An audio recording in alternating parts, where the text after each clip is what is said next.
2026 পড়ে গিয়েছে, আর এবছরে রাজ্য বিধানসভা নির্বাচন।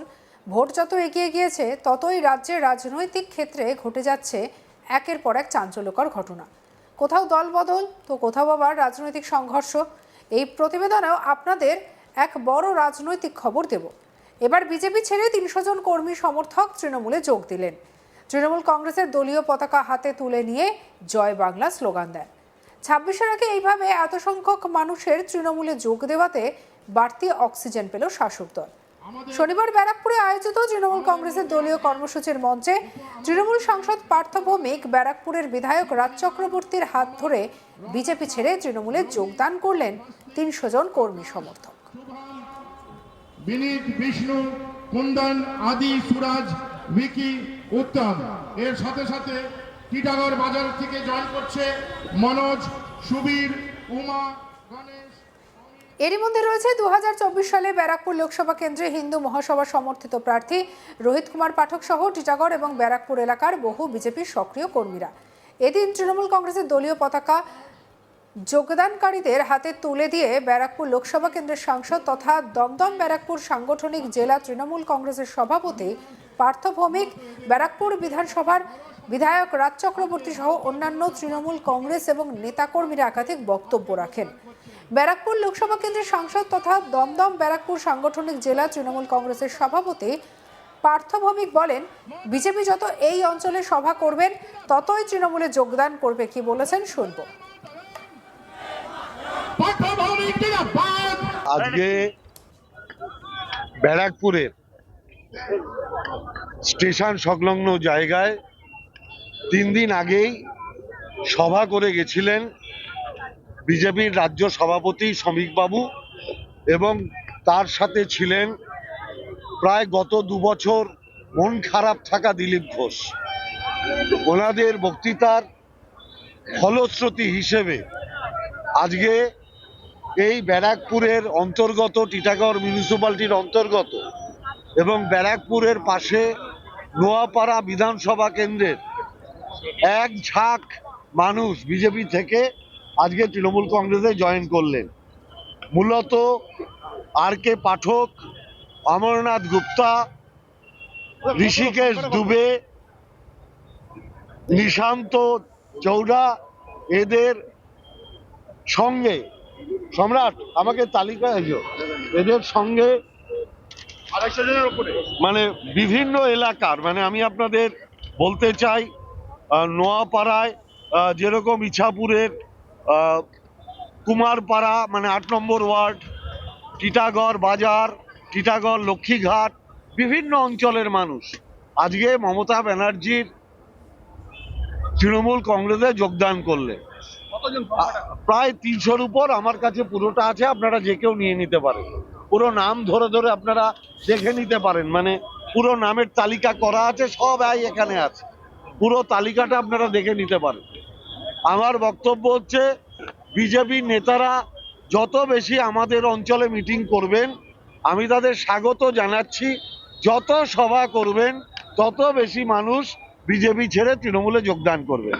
আমি চাই ওনারা আরো বেশি বেশি করে দমদম ব্যারাকপুরে আসুক, যাতে 2026 আর 2 মাস বাদে বিধানসভা নির্বাচন, সেই সময় ওনাদের নিচুতলার আর কোনো কর্মী আর বিজেপিতে না থাকে, সবাই যেন তৃণমূলে চলে আসে মমতা ব্যানার্জির পতাকার তলায়। হ্যাঁ, এর মধ্যে পদাধিকার কেউ আছে কি? না না, প্রচুর মানুষ যারা বিজেপির বিভিন্ন বুথ লেভেলের মূল লিডার, এবং এছাড়া আপনারা জানেন এই আর কে পাঠক, অমরনাথ গুপ্তা, ঋষিকেশ দুবে এবং নিশান্ত চৌধা, এদের সম্পর্কে বিজেপির নেতারা জানেন। আজকের পরেই দেখবেন বলা শুরু করেছে, আমরা ওদের তাড়িয়ে দিয়েছি, আমরা ওদের সরিয়ে দিয়েছি, এগুলো বলা শুরু হয়ে যাবে।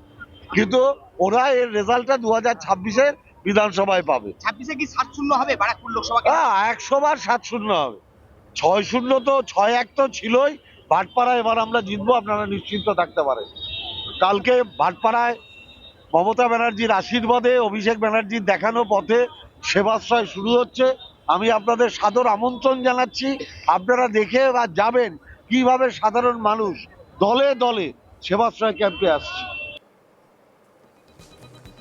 ব্যারাকপুর বিধানসভার বিধায়ক রাজ চক্রবর্তী বলেন, বিজেপি যত বিধানসভা ভোটে যে কটা সিট পেয়েছেন এবার তার অর্ধেক সিট পাবে। বিজেপি দলটা বাংলার জন্য নয়, বাংলার মানুষ সেটা ভোটে বুঝিয়ে দেবে। এসআইআর করে ওরা আমাদেরই সুবিধা করে দিয়েছে। কি বলেছেন রাজ চক্রবর্তী, শুনবো। দেখো, বেঙ্গলে পশ্চিমবাংলায় বিজেপি একটা ডাস্টবিনের মতোই আর কি, একটা সাইডেই পড়ে থাকবে। এবং এদের যা কার্যকলাপ, এদের যা ভাবনা চিন্তা, এরা যেভাবে কথা বলে, এরা যেভাবে মহিলাদেরকে অসম্মান করে, এরা যেভাবে অন্য রাজনৈতিক দলেদেরকে উপর যেভাবে অ্যাটাক করে, এবং আমার মনে হয় যে এরা যেভাবে এগোচ্ছে সেটা কোনোদিনই আগেরবার যে ওরা ভোট 2021-এর যতটা সিট পেয়েছিল তার থেকে অর্ধেকেরও কম সিট পাবে এবারে, একদম 100%। তো ডাস্টবিনই তো পরিণত হলো না, যে আমি ছিলাম 70-74, আজকে গিয়ে দাঁড়ালাম আমি 20 বা 10 বা 20, তো আমি ডাস্টবিনই তো পরিণত হলাম না। এবং আমার মনে হয় যে বিজেপি এই দলটা বাংলার জন্য নয়, একদমই কোনোভাবেই নয়। এবং বাংলার মানুষ সেটা 2026-এর ইলেকশনে বুঝিয়ে দেবে। এসআইআর করে ওরা ভেবেছিল বাংলাতে অনেক বেশি সুযোগ সুবিধা করে দেবে, বাট এসআইআর করাতে আমাদের অনেক সুবিধা হয়েছে যে ওদের আরো অনেক বেশি ভোট কমে যাবে। কারণ মানুষ লাইনে দাঁড়াতে ভালোবাসে না, মানুষ এত কষ্ট পছন্দ করে না। আমরা যেখানে 365 দিন মানুষের জন্য রাস্তায় নেমে কাজ করি, ওরা সেখানে মানুষকে রাস্তায় নিয়ে গিয়ে দাঁড় করায়। তো এটা তো পার্থক্য তৃণমূল আর বিজেপির মধ্যে, অবভিয়াসলি। হিন্দু মহাসভা সমর্থিত প্রার্থী রোহিত কুমার পাঠক তৃণমূলে যোগ দেওয়ার পর জানান, তৃণমূল থেকে অনেক জনকল্যাণমূলক কাজ হচ্ছে, তার পরিবারের সকলেই বিজেপি করেন। কি বলছেন, শুনবো। ये एक राजनीतिक इतना बड़ा संस्थान है तृणमूल कांग्रेस, जहां से पढ़ के जाके बाहर जगह पे चाकरी कर रहे लोग और बड़े बड़े पदों पे चाकरी कर रहे, बीजेपी में जाके चाकरी कर रहे। तो जो चाकरी कर रहे हैं, नौकरी कर रहे हैं वहां पे जाके, तो इसका मतलब ये होता है कि ये बहुत बड़ा संस्था है जहां से लीडरशिप तैयार होता है। तो जो लीडरशिप तैयार करने वाली संस्था है, वहां मैं भी पढ़ने आया हूँ, मैं भी सीखने आया हूँ, लेकिन मैं वहां जाके नौकरी करने के इरादे से नहीं आया। मैं अगर पढ़ूंगा भी तो यहाँ रह के पढ़ाऊंगा भी। तो ये एक से बहुत बड़ी संस्था है जो आपको राजनीतिक क्षेत्रों में बहुत अच्छी सफलता दे सकती है। ये बहुत अच्छी संस्था है जो आपको जन कल्याण और जनहित में काम करने का रास्ता बता सकती है। तो मैं इसीलिए तृणमूल कांग्रेस और ममता बनर्जी, अभिषेक बनर्जी और पार्थ भौमिक जी के साथ आज तृणमूल कांग्रेस में शामिल हो चुका हूँ। 3 দিন আগে এখানে একটা সমাবেশ হয়েছিল, সেই সমাবেশে কি আপনি এসেছিলেন এখানে? না, আমি 2024-এ যখন আমি লোকসভা কন্টেস্ট করি, আমি লোকসভা ক্যান্ডিডেট ছিলাম, সেই টাইমে একটা পাল্টুবাজের জন্য আমি কন্টেস্ট করেছিলাম, সে হেরেও গেছে। তার আপনারা সবাই ওর নামও জানেন, আমি মুখ দিয়ে নাম নেব না। তো তারপর থেকে আমি বিজেপির সঙ্গে যোগাযোগে ছিলাম না। আমি একটা পুরনো কার্যকর্তা, আমার ফ্যামিলি ব্যাকগ্রাউন্ড, আমার বাবার মামা, আমার মামা, কাকা, চাচা, মানে এখানে নয়, বিভিন্ন স্টেটে সবাই বিজেপি করে। সঙ্গে রাখুন আজ তাক বাংলার ইউটিউব চ্যানেলকে লাইক, কমেন্ট, শেয়ার, সাবস্ক্রাইব করতে ভুলবেন না।